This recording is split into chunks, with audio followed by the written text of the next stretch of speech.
देखिए आसान और हल्का दोनों दोनों समानार्थी शब्द हैं एक दूसरे के। आसान भारी हल्का रहा? कह सकते हैं आज का दिन टफ रहा, टफ रहा। काफ़ी चुनौतियों भरा रहा और कुछ पल के लिए थोड़ा सा चिंतित हुए थे जब बारिश का मौसम था और लगातार जिला प्रशासन का फ़ोन आ रहा था, विधायक जी लोग आए हैं कि नहीं कार्यक्रम में, ऐसा नहीं कि महामहिम चले जाएं और वहाँ लोग उपस्थित ही ना हो। हम बोले सर नहीं, हम बोले कि प्रयास रहेगा कि लोग आ जाएंगे, क्योंकि जहाँ हम आते हैं लोग हमें सुनने के लिए हमारे कार्यक्रम में खुद ब खुद जुड़ते हैं, लेकिन मौसम थोड़ा सा विपरीत था, लेकिन फिर भी बहुत ही संतोषजनक कार्यक्रम रहा। और तब तक हमने भोजन ग्रहण नहीं किया जब तक महामहिम विदा नहीं हो गए हैं। सुबह बस वही चना फुला के जो रखते हैं उसी को खा के निकल गए थे। और जब तक हमको भी यही लक्ष्य था कि अन्य कार्यक्रमों में और इस कार्यक्रम में बहुत भिन्नता है। बाकी कार्यक्रम में जयराम महतो खुद चीफ गेस्ट होते हैं, क्राउड उनके लिए आती है, उनको सुनती है, फिर चली जाती है। लेकिन इस बार जयराम महतो मैनेजमेंट कर रहा है, वो निवेदक है, वो आयोजक है और इस बार राज्य के सर्वोच्च रहनुमा, इस राज्य के पहले नागरिक सर्वोच्च व्यक्ति के पद पर सुशोभित महामहिम राज्यपाल मुख्य अतिथि हैं, तो काफ़ी चुनौती भरा था और फाइनली बहुत ही सुंदर और सकारात्मक संतोषजनक कार्यक्रम रहा। संदेह ये कतई आसान नहीं होता, ये कतई माने दुर्लभ है। राज्यपाल महोदय के साथ मंच साझा करना, उनके करीब जाकर बैठ पाना, ये बहुत ही गौरव का पल होता है। उनके समीप मंत्री मुख्यमंत्री हुआ करते हैं, उनका प्रोटोकॉल उनके समीप जाने का है। स्पीकर महोदय उनके करीब बैठते हैं और वहाँ अगर राज्यपाल महोदय के करीब बैठें और एक विशेष कार्यक्रम में, विशेष दिन पर, विशेष स्थान पर, तो ये मेरे लिए भी गर्व और सौभाग्य। थोड़ा सा मेरा जो पहनावा होता है उसके विपरीत ही था, लेकिन कभी कभी दोस्तों के अनुसार, लोगों के अनुसार भी अपने पहनावे पोशाक में बदलाव करते हैं। निसंदेह चूँकि आयोजक थे तो लिहाजा सबका सुझाव को हमने स्वीकारा और आज फॉर्मल कपड़ा और फॉर्मल जूता भी पहने थे, जबकि अनुमान हम फॉर्मल जूता तो नहीं पहनते हैं, स्पोर्ट्स शू ही अक्सर पहनते हैं। शर्ट कभी पहन लेते हैं, फुल पैंट भी पहन लेते हैं, लेकिन सामान्यतः हम स्पोर्ट्स शू पहनते हैं। लेकिन आज फॉर्मल रहे चूँकि संडे, और ये कार्यक्रम सिर्फ अगर सेकंड हाफ में होता 2 बजे, 3 बजे, 1 बजे, तो हमें लगता है कि 3 गुनी 4 गुनी भीड़ हो जाती। ये तो 11 बजे का कार्यक्रम था, 11:30 बजे महामहिम आ चुके थे, तो इसलिए ये फर्स्ट हाफ का कार्यक्रम था। बारिश भी हो गई थी बीच में काफ़ी अच्छी खासी, उसके बाद भी मतलब जो जनसैलाब था महामहिम को सुनने के लिए या फिर इस ऐतिहासिक कार्यक्रम को देखने के लिए, तो सपोर्ट अच्छा रहा। बच्चे प्रोत्साहित होकर आज बड़े खुश नज़र आ रहे थे। हम लोगों से बात उनके लिए भी एक उपलब्धि होगी, फिर न जाने कब वो महामहिम के दर्शन होंगे। महामहिम से मिलना एक ऐसे ही पुरस्कार है। बगल में उपायुक्त महोदय थे, उन्होंने कहा कि विधायक जी हम लोग आजीवन तरसें एक ट्रॉफ़ी किसी महामहिम से या फिर किसी विशिष्ट व्यक्ति से ट्रॉफ़ी पाने को, आपने बच्चों को महामहिम से ही मेडल दिलवा दिया, तो निसंदेह ये बहुत ही ऐतिहासिक लम्हा रहा। जयराम जी, आप बचपन में पढ़ने में कैसे थे? कभी स्कूल वगैरह में कुछ वैसा? हम हमेशा बहुत शानदार रहे हैं। पढ़ाई लिखाई की हमारी चर्चा आज भी होती है। जो हमारे माने स्कूल के शिक्षक हैं, बहुत ही हम बचपन से आप काफ़ी धुरंधर रहे हैं पढ़ाई लिखाई। तो अपने साथियों को जो अच्छा नहीं रिजल्ट कर पाते थे, क्या लगता था किस कमी के कारण वो पीछे रहते हैं? जी हाँ, कभी कभी खामियां हो जाती है, तो उनको हम अक्सर कहते हैं कि अगर बेटर नहीं कर पाए तो निराश मत होइए। आप सचिन तेंदुलकर को जानते हैं, सचिन तेंदुलकर ने पहले मैच में 0 बनाया था, दूसरे मैच में भी 0 बनाया था, लेकिन फाइनली आज सबसे ज़्यादा सेंचुरी किसी के नाम है तो सचिन तेंदुलकर के नाम है।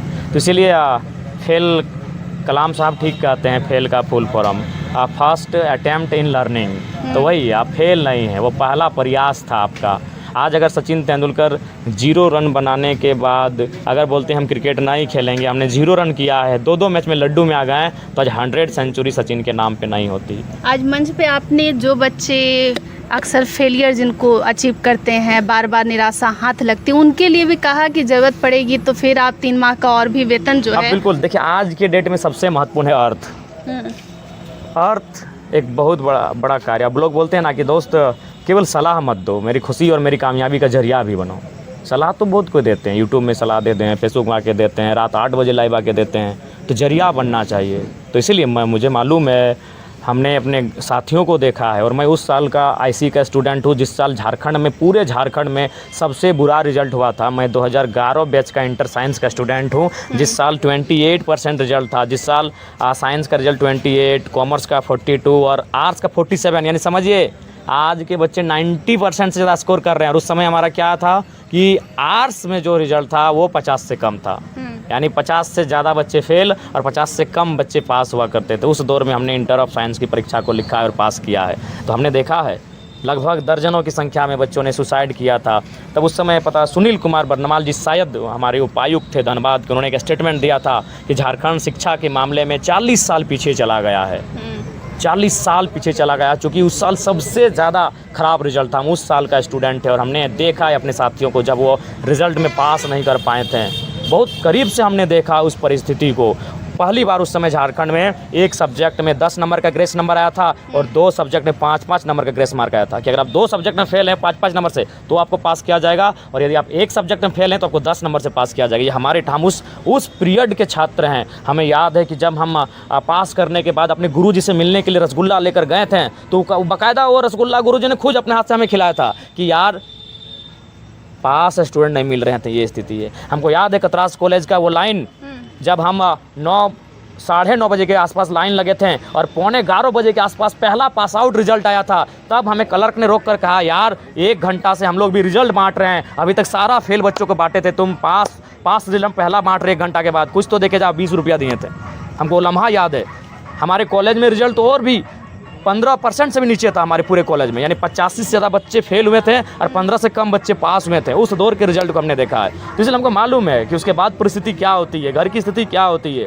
इसलिए मैंने कहा कि अगर ऐसे बच्चे हैं तो उन्हें हाथों-हाथ होने की आवश्यकता नहीं है। वो मन को मजबूत करें, वो मानसिक रूप से अपने आप को ताकतवर बनाएं। अगर आर्थिक रूप से अगर पिछड़ रहे हैं तो जरा तो फिर उनका विधायक उनके साथ खड़ा रहेगा। जवानी में बहुत दोस्त होती है। आप मंच पर आज टीनेज की बात कर रहे थे। बच्चे जो हैं मामूली से अट्रैक्शन को भी प्यार समझ लेते हैं, फिर गलत कदम उठाते हैं। नहीं, हमने स्पष्ट कहा। देखिए एक बात है मल्लिका जी, स्पष्ट जान लें, ये प्रेम, इसको अगर कोई आसमान से कोई फरिश्ता आ जाए ना, किसी धर्म का रहे, कोई नहीं रोक सकता है। एक नर का एक नारी से प्रेम होगा, एक नारी का एक नर के साथ प्रेम होगा, लेकिन अनुशासन होना चाहिए, समय होना चाहिए, मर्यादा होनी चाहिए। क्योंकि हम विधायक हैं और हम प्रत्येक तीसरे चौथे दिन देखते हैं कि एक बालक एक बालिका के साथ घर द्वार छोड़ के चला गया। उम्र क्या है? 18 साल, 20 साल, 17 साल, 16 साल, 10वां का 12वां का बच्चा है। तो चूँकि हम विधायक हैं और मॉडर्न ज़माना का विधायक हैं, हम शर्म नहीं करेंगे, हम लज्जा नहीं करेंगे उन बातों को कहने से जिन बातों से समाज को नुकसान हो रहा है। हमने वही तो कहते हैं ना, जिसने किया शर्म उसकी फूटी करम। हम लजाते रह गए, हम शर्माते रह गए, अगला दिन दूसरा कांड हो गया।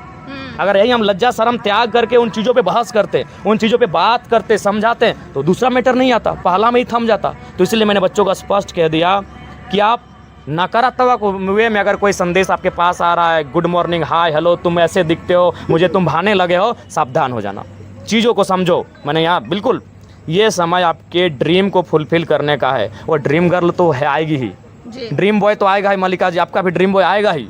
वो कहीं होगा, किसी कोने में होगा।